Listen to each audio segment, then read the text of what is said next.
Hello guys, good day everyone. My name is Ambassador Fedor Chukwukonedo. So thank you so much for your engagement and your comments so far. And it's been wonderful having these conversations with people. So we've done part 1, part 2, and part 3. Part 3, I talked about the boundary commission and how the Ishekiri communities actually have a legitimate claim about some host communities being left out in the Petroleum Industry Act. That's for the Host Community Development Trust and the Community Development Plan, and how they need to start following the legal and lawful means to get those things rectified. So they actually have like a legitimate claim there. Today we're going to talk about the INEC ward delineation, and especially as it regards Warri South local government area. What's been happening for the past 20 something years has been very unfair. And everybody knows, or every truthful person knows, that in Warri South local government area, the Urhobos are the majority. Now, for 20 something years, they have not been allowed to produce the local government chairman of Warri South local government area. And it's been very unfair. They've been relegated to the position of vice chairman. And you see, the problem with that is that in Delta State, Chief Onanefe Ibori, when he was governor, when he was about to leave, he came up with this rotation thing, right? And Ishekiri man has been governor, the Ika man has been governor, and now Urhobo man is governor, and Ijaw man is likely to be governor next, then, and Ukwani man and Udukwa man can be governor. And rotation just, has been what has been holding the peace in Delta State, in the sense that in local governments, whether you are same tribe, different tribe, even down to ward level, councillorship and everything, they spread it according to tribe, according to quarter, according to communities.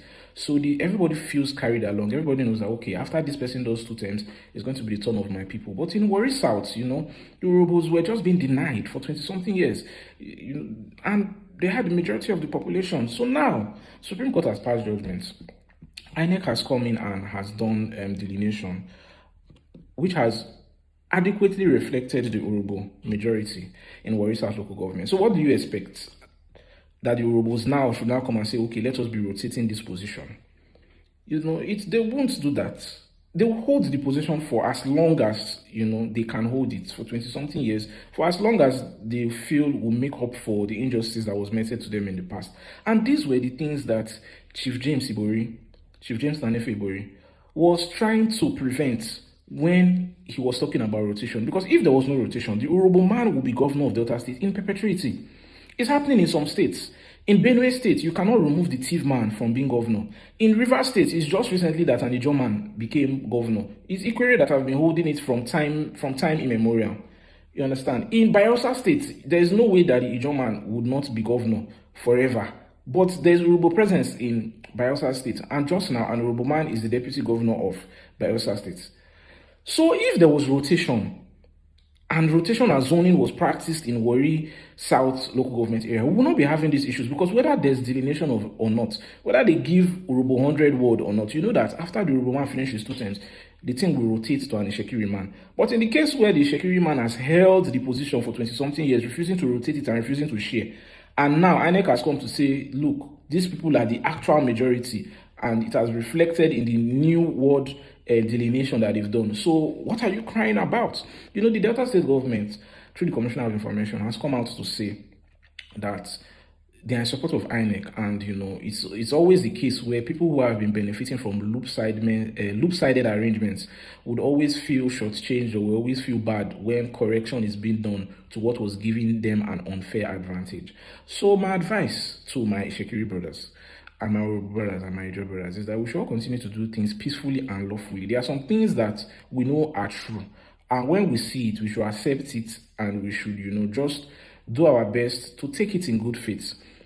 If there was rotation in Warri South local government area, we wouldn't be having these issues at all. Because if you even look at the arguments that they bring out as to why the Urhobo man should not be chairman of Warri South, it doesn't make any sense. What is that? Your Ulus Palace is in Warri South. That is why the Urhobo man should not be local government chairman of Warri South.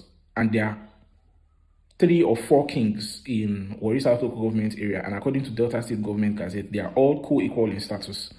So how is that a legitimate reason? Or the case that Urhobos are in Delta Central and they have local governments to themselves, so they should just leave this one for you people. It doesn't make any sense.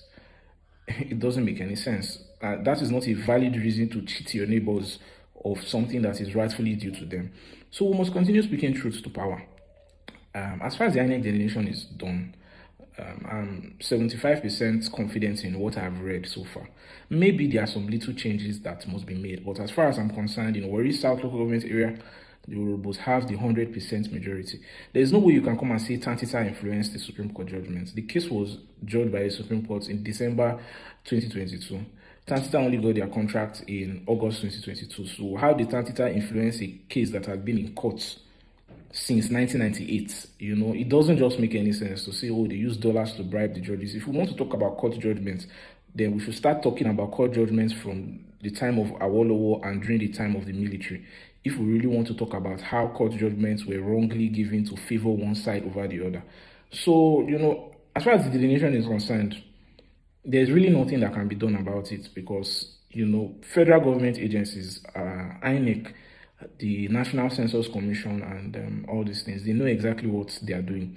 Supreme Court has decided. So everybody should live in peace. Everybody should live in harmony.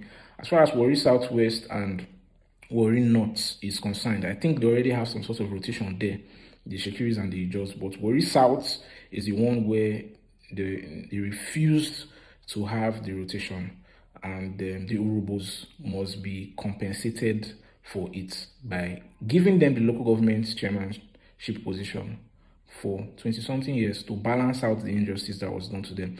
Now, you might want to bring up the Senate seat that's in Delta South. And the Ijaw man held it for 20-something years. As far as I'm concerned, to balance out that one, the Isoko man and the Shekiri man and the Urhobos of Delta South, they should find a way to hold that position. Find a way to hold it down. You understand? I'm all about fairness and equity. There's really no... if you see black, call it black. If you see white, call it white. You understand? So thank you so much. And the next video, we'll talk about something else. I'm glad that we are making progress and we are able to truthfully talk about these issues now. Thanks and God bless.